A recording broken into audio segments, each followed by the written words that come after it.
The war in Ukraine has pushed the EU to seek alternative trade routes, making the middle corridor, the Trans-Caspian route, a priority. Under its global gateway strategy, the EU pledged 12 billion euros. With Kazakhstan at the center, what steps is it taking to support the shift? Welcome to East-West Connect. We're highlighting business and economic developments in Kazakhstan and the wider Central Asia region, connecting with Europe and beyond.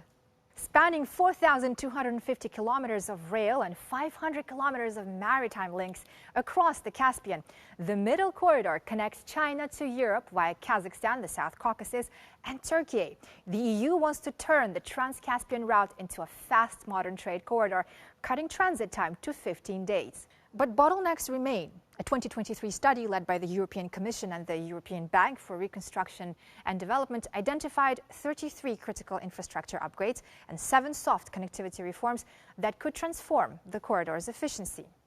If fully developed, the Middle Corridor could carry 470,000 containers annually by 2040, according to the EBRD. Kazakhstan, the world's largest landlocked country, is key. The government is expanding rail links to double speeds and multiply cargo capacity 5-fold. Cargo volumes through Kazakhstan jumped from 800,000 tons in 2021 to 4.5 million last year, with the goal of reaching 10 million tons by 2028. Joining us now to discuss the developments along the China-Europe route is Satjan Uzbekov, Deputy Director of the Transport Policy Department at Kazakhstan's Ministry of Transport. Mr. Uzbekov, welcome to the program. Здравствуйте. Спасибо большое за приглашение. How much investment has gone into rail, road and maritime infrastructure, and how is it helping improve the Middle Corridor's capacity? На сегодняшний день ведется работа по модернизации именно портовых мощностей. Это в текущем году, вот буквально 2 недели назад, был введен в эксплуатацию контейнерный хаб совместно с китайскими компаниями по порту Ахтау. Завершено строительство зернового терминала в порту Круг, а также ведется модернизация железнодорожных участков, которые идет вдоль среднего коридора.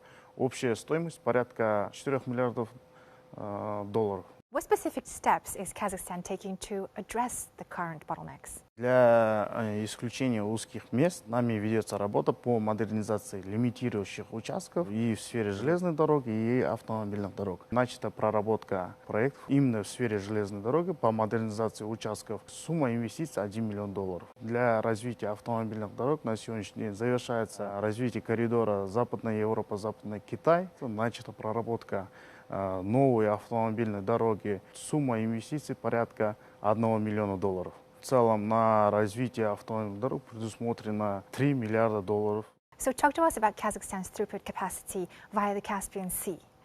What potential do you see there? Прикаспийские порты у нас, конечно, это в первую очередь Ахтау и Круг. Пропускная способность этих портов составляет 22 миллиона тонн в год. Для развития мощностей в прошлом году завершили дноуглубление акватории порта Круг.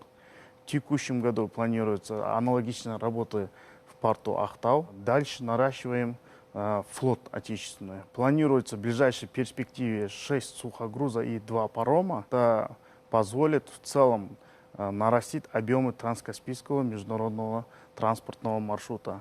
Mr. Uzbekov, thanks for being with us today. И вам спасибо большое.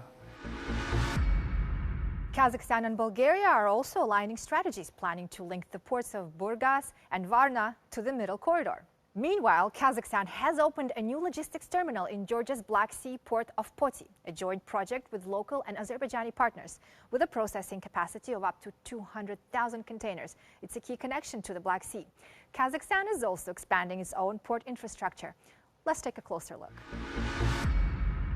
Aktau is now home to the largest container hub on the Caspian Sea. Its capacity could reach 240,000 standard containers per year, helping meet growing cargo demand between Europe and China.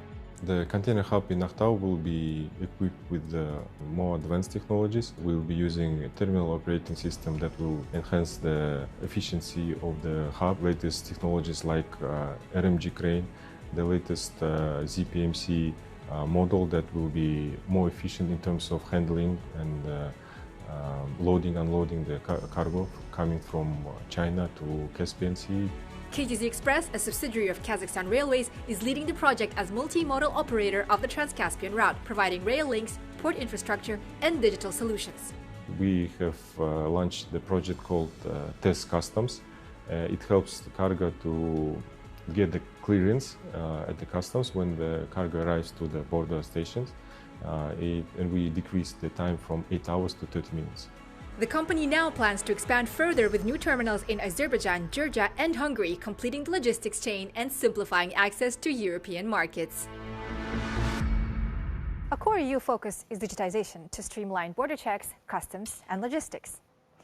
Digital freight documents, tracking systems, and improved data exchange are all in the works. Here to speak to us about the attractiveness for business of the Trans-Caspian Transport Corridor is Gaidar Abdikirimov, expert consultant on transport corridors at the Asian Development Bank. He's also a fellow of the Chartered Institute of Logistics and Transport.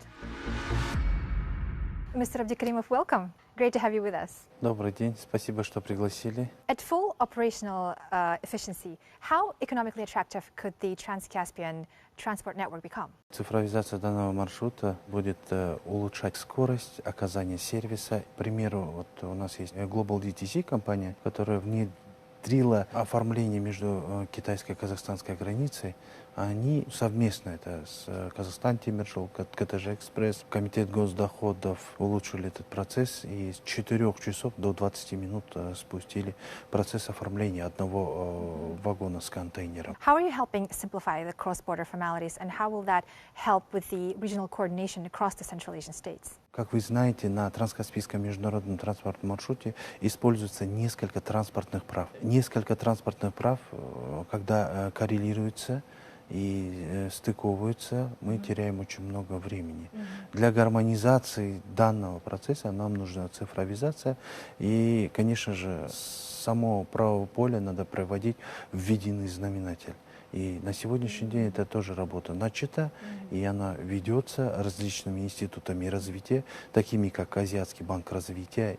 Going forward, how do you envision the regional connectivity of the region that's bound by the Trans-Caspian route? Все 5-6 стран Центральной Азии на сегодняшний день не имеют прямого выхода к мировым океанам, тождественно к мировым рынкам. И для региона этот маршрут очень важен. Мы сейчас уже видим наших соседей, которые начинают подтягивать свою инфраструктуру, технологии и сопрягаться с уже выстроенной цепочкой, которая у нас на сегодняшний день есть. Thank you so much for your perspective today. Thank you. Bye for now, and join us next time on East West Connect.